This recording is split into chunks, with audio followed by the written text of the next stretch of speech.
This is a Trident Disabilities audio archive recording. Handy Mnemonics, the 5-Finger Memory Machine by Kinsey Cooper-Ryder, published April 21st, 2022, read by a Trident Disabilities volunteer. Before humans stored memories as zeros and ones, we turned to digital devices of another kind. Preserving knowledge on the surface of fingers and palms, Kinsey Cooper-Ryder leads us through the millennium of hand mnemonics and the variety of techniques practiced by Buddhist monks, Latin linguists, and Renaissance musicians for remembering what might otherwise elude the mind. Following this is a drawing on paper from Mogao Caves, reproduced in the 4th volume of R.L. Stein's Serindia, Detailed Report of Explorations in Central Asia and Westernmost China, from 1921, and it features 2 hands on a plate, with symbols coming off the hands and fingertips and in the center of the palm. No one knows who made the drawing, likely the work of an 8th century monk, perhaps a member of an esoteric Buddhist cult traveling the Silk Road. It long sat forgotten in a walled-off library in China's Mogao Caves. When the library was uncovered in 1900, the drawing, lifted from a trove of religious manuscripts, had aged well. Its subject is timeless, a pair of human hands. The hands are disembodied, perched on lotus petals, palms facing the viewer. Their fingers, vigorous and elegant, are annotated with Chinese characters. The lowest tier of characters on the tips names each digit. Above that, a second row gives the 5 Buddhist elements: space, wind, fire, water, and earth.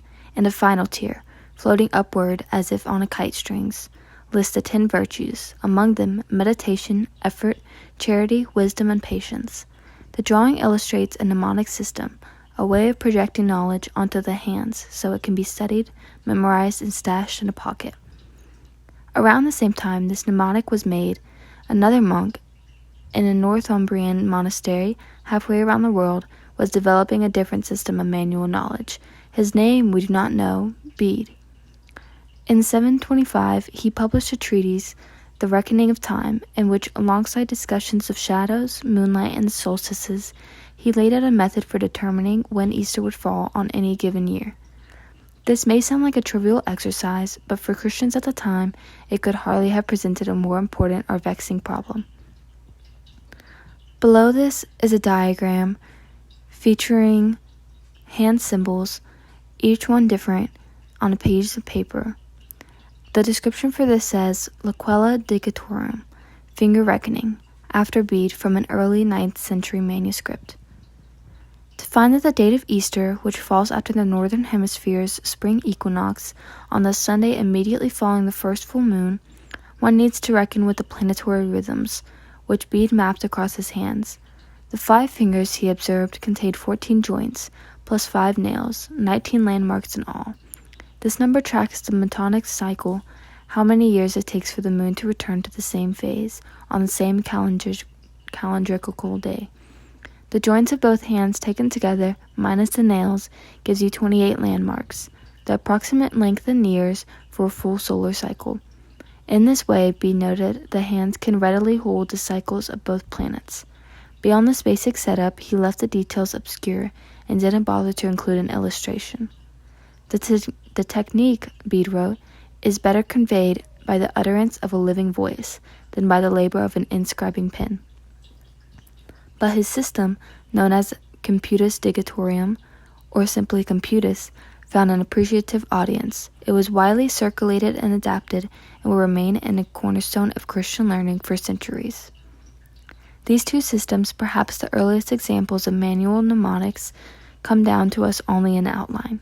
And yet, as we have little trouble recognizing their appeal, they seem to spring from an impulse that transcends time and place, a deeply human drive to reach for props to help us reason and remember. When thought overwhelms the mind, the psychologist Barbara Tversky has written, the mind puts it into a world. In the case of hand mnemonics, we put those thoughts out into the world, in a sense, but also to keep them within reach. Below this is woodcut illustrations from Annaeus Computus cum Commento, around 1492, an adaptation of Bede's Computus system. It includes 2 pages, one being the palm-up face of a left hand and the other being palm down face of the left hand. It cuts each joint into sections along with the fingernails and includes a diagram and many words. In the beginning, the hand was just a hand, or so we can imagine. It was a workday organ, albeit a versatile one, a tool for grasping, holding, throwing, and hefting. Then at some point, after millions of years, it took on other duties. It became an instrument of mental, not just menial, labor. As a species, our systems of understanding, belief, and myth had grown more elaborate, more cognitively overwhelming, and so we started to put those systems out into the world, to tally, track, and record by carving notches into bone, tying knots into string, spreading pigment on cave walls, and aligning rocks with celestial bodies. Hands abetted these early mental labors, of course, but they would later become more than mere accessories. Beginning roughly 1,200 years ago, we started using the hand itself as a portable repository of knowledge, a place to store whatever tended to slip into our mental grasp. The topography of the palm and fingers became invisibly scribed with information of all kinds, tenets and dates, names and sounds. The hand proved versatile in a new way, as an all-purpose memory machine. The arts of memory are well known, but the role of the hand in these arts is often overlooked. In the 20th century, beginning with the pioneering work of Francis Yates, Western scholars started to piece together a rich tradition of mnemonic practices that originated in antiquity and later took hold in Europe. The most celebrated of these memory palaces, using this technique, skilled practitioners can memorize vast collections of facts by nesting them in familiar places, or loci, the chambers of a building, or along a well-known route. To make these places more memorable, a bizarre image is often added to each one. The more jarring, the better. It is an odd omission that hand mnemonics are rarely mentioned alongside memory palaces. Both techniques are powerful and broadly attested. Both are adaptable, able to accommodate whatever type of information one wants to remember. And both work by similar principles, pinning to be remembered items in familiar locations. The two traditions do have important differences. Memory palaces exist solely for the imagination. Hand mnemonics exist half in the mind and half in the flesh. Another difference lies in their intended use. Memory palaces are idiosyncratic with nature, tailored to the quirks of personal experience and association, and used for private purposes. They are very much the province of an individual. Hand mnemonics, by contrast, are the province of a community, a tool for collective understanding. They offer a way of fixing and transmitting a shared system of knowledge. They serve private purposes, certainly, such as contemplation in the case of a Mago mnemonic, or calculation in the case of Bede's computus. But they also have powerful social functions in teaching, ritual, and community. Below this is a page with two figures around a hand on the center of it, palm forward, with labels on each joint and separations labeling the purposes of it all. The caption for this reads, hand-colored woodcut titled The Hand as the Mirror of Salvation from 1466. The richness of this overlooked tradition is glimpsed through its ubiquity. In medieval Europe, Christian hand mnemonics were commonplace. Several echo the Magal system in appending key teachings to manual loci. A 1466 woodcut from Germany titled The Hand as the Mirror of Salvation assigns a different spiritual stage to each finger. God's will to the thumb, examination to the index, repentance goes to the middle, confession is pinned to the ring, and the pinky gets satisfaction. A 1491 devotional treatise, also from Germany, offers readers a digital table of contents. The book's 100 meditations are distributed across the hands. Another illustration in the same work populates the hands with miniature portraits of key Christian figures. Apostles and saints gaze out from each of the 12 major divisions of the four fingers. Mary and Jesus share the thumb. Below this is 4 pages, the first one featuring 2, of the ink and paint image from Stephen Frodeline's Treasury of the True Riches of Salvation, published in Nuremberg by Anton Koberer in 1491. Here the hands contain numbers that correspond to meditations in the book, creating a table of contents. Below this is an ink and paint image from Stephen Frodelin's Treasury of the True Riches of Salvation, published in Nuremberg by Anton Koberer in 1491. Here the hands contain busts of apostles, saints, Mary, and Christ, all in pictures featuring similar hand models as before. In different times and places, hands also furnish mnemonic maps of sound. The so-called Guidonian hand owes its name to the 11th century Italian musician, teacher, and scholar, Guido d'Arezzo. Arranging the different pitches on a scale onto the joints, he developed this technique to help students learn unheard melody most easily and correctly. Oddly, Guido's own reading never depicted the hands explicitly, but history nonetheless credits him, and for centuries after his death, the Guidonian hand was mainstay for musical instruction.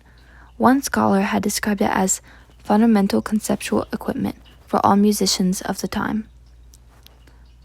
Below this is two images, the first one being a 16th century diagram from the manuscript of an unknown author, depicting musical notes scored across a hand and the method attributed to Guido d'Arezzo. Below this is a manuscript illustration of a Guidonian hand from 1274. Note how the symbolization sequence Ut, Re, Mi, Fa, Sol, La appears both on the enclosing circle and on the hand itself. This hand is connected straight to the shoulder of a man with another humongous hand pointing towards that previous palm. Other thinkers in Europe, perhaps inspired by Guido, developed systems for learning the sounds of language. In the 1400s, the writer John Holt devised a hand-based technique for remembering the declinations of Latin. In 1511, the German scholar Thomas Murner proposed a hand mnemonic for parsing German speech. These authors were a few centuries behind their counterparts in China, however, where the hand had long figured in phonology.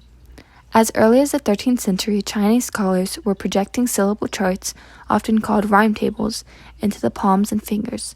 A version of the 1600s map 32 keys sound across the fingers, 16 to each hand. Below this is a 2-page illustration of the rhyme table from a 19th century version of Sima Guang's, originally published in 1050. On the left side is a left palm facing outward with Chinese characters based on top of a cloud-like figure. On the right is these Chinese characters, each split into 4 different sections, with 2 of them including 5 sections and 1 including 2. In Europe, a number of mnemonics sprung from the rootstock of beads system, using the hand to reckon time. A remarkable example comes from a 1582 volume of A Practical Astronomy by Jehan Toberot, a French polymath known for his work on dance, who published under an enigmatic pen name, the Noi Arbu. The volume is a slim 61 pages, but 11 of those pages include images of hands, presented in various configurations and layered over with different kinds of data.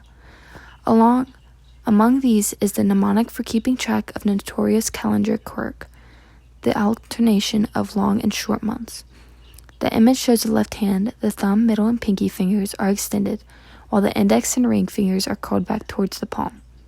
The system begins with March, pegged to the extended thumb, 31 days, then proceeds rightward to April, on the curled-in index finger, 30 days. Then to May, on the extended middle finger, 31 days, and so on. It continues by traversing the 5 fingers twice, ending with January 31 days on the thumb and February 28 days on the index. Below this is that illustration from Noi Arbu's 1582 volume of Practical Astronomy, demonstrating the use of a hand calendar, as described before. One of the most ambitious of all hand mnemonics was not tailored for time or sound or any other type of information. It was presented by Girolamo Marfredi of Calabria in a 1602 treatise of the arts of memory. The system consists of a map of 92 manual loci, 23 on the front and back of each hand, each housing a different geometric symbol: a crescent moon, a chalice, a circle with horns, what looks like a lemon. To the use of the system, one simply assigns a to-be-remembered tidbit to each locus. One might, as Marfredi suggests, use it to remember a group of people arranged by status, age, or other characteristics. The system compresses the feature of a memory palace, the use of a familiar terrain and distinctive images, its customize Disability into a handy pocket-sized device. Below this is 3 pages featuring the hands from Girolamo Muratoffiti's 17th century treatise on the art of memory, De Arte Renaissance, demonstrating the use of loci.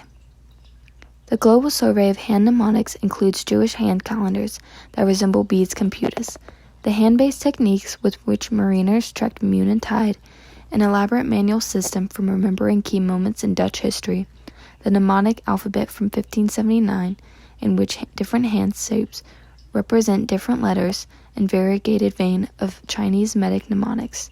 A truly comprehensive treatment would also scout the borderlands of this tradition. In some cases, the hand is mentally inscribed with information, but the primary function does not seem to be as a memory aid. Take, for example, alphabets used for communication with the deaf that relied on manual loci.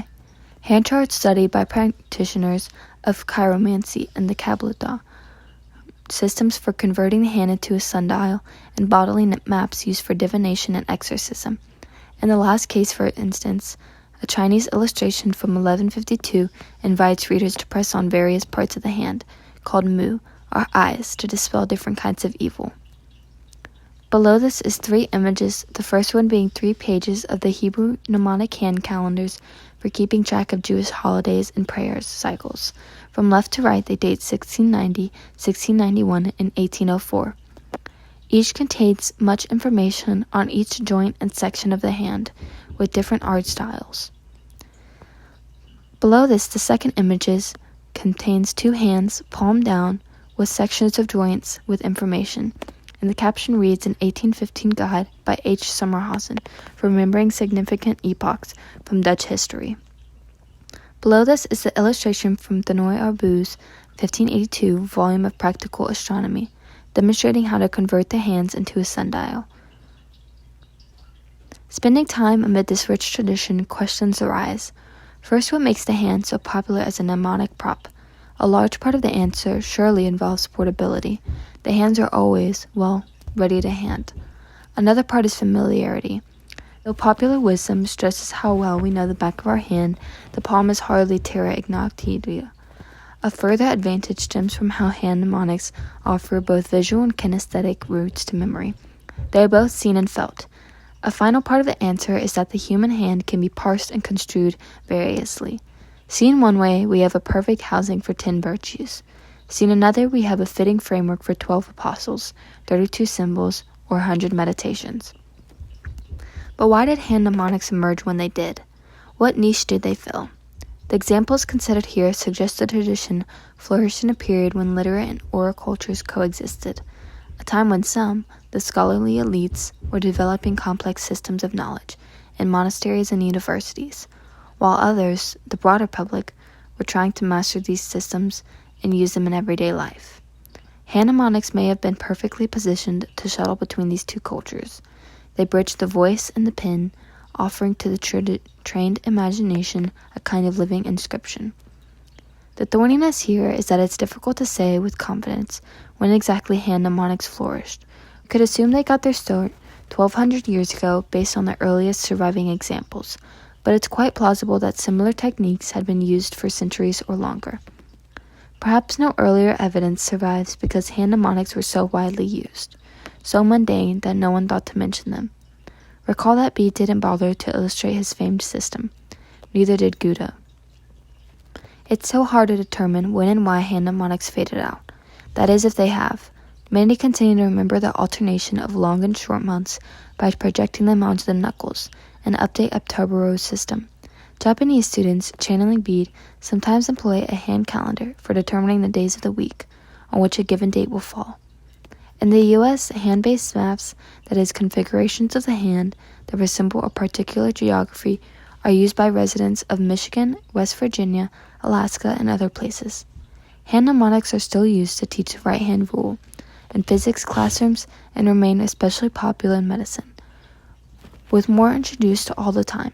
Teams of doctors recently proposed manual systems for remembering the expected values of certain diagnostic tests, the anatomy of the brachial plexus in the lungs. We increasingly stash our thoughts in virtual realms, but we sometimes still reach for that primordial digital repository in our pockets.